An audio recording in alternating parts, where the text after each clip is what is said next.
At long last, we're going to see something very unusual. Donald Trump is going to get up in front of cameras and talk about himself.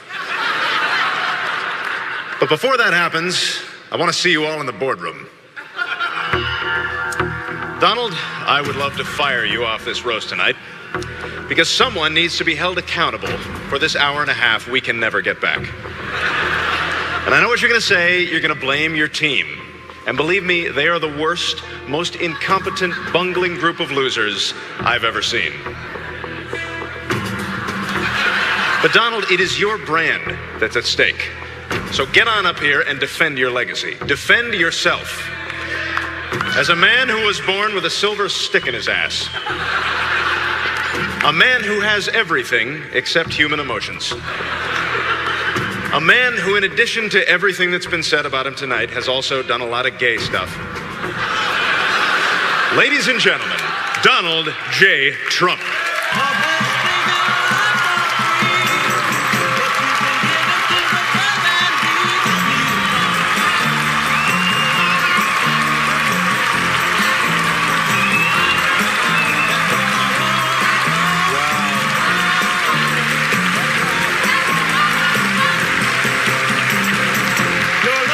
Thank you.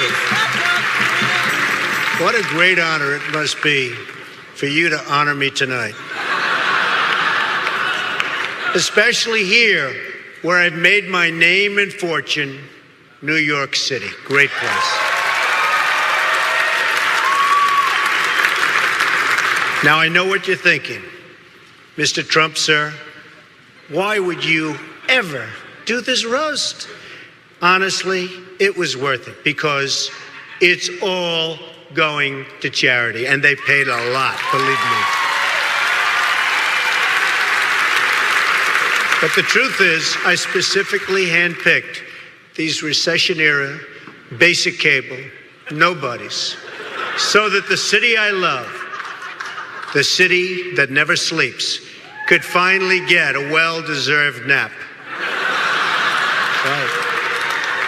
They're all losers, and I love associating with losers because it makes me feel better about myself and makes them feel better about me. Winning.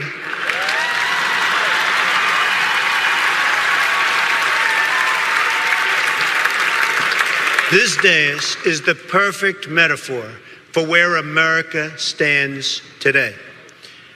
Look at our economy. Barely moving, gasping for air, and desperately clinging to life. Very much like Larry King. The only difference is, with Larry, we have a never-ending supply of gas. Never ends.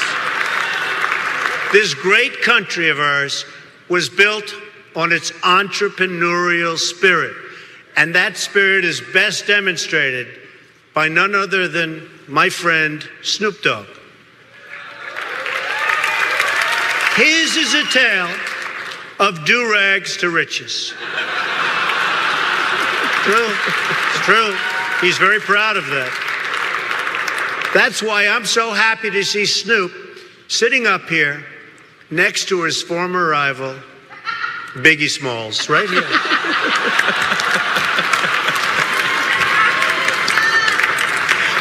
I want to talk about one of the women on the dais.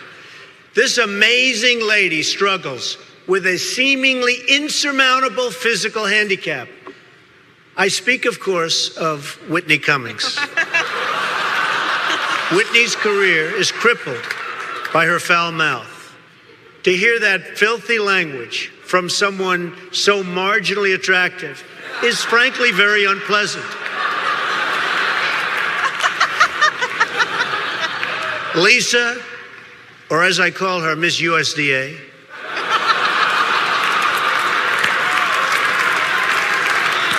I want you to be a judge at my next Miss Universe pageant. You're perfect because, like the universe, you're constantly expanding and filled with dark matter.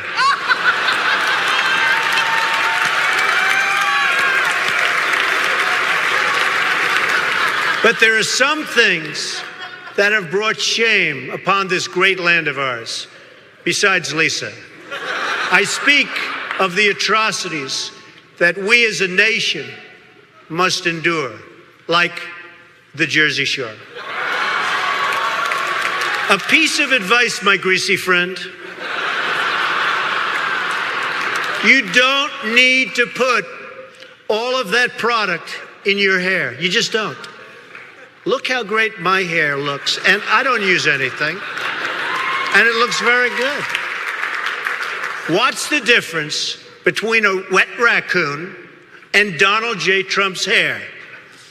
A wet raccoon doesn't have $7 billion in the bank.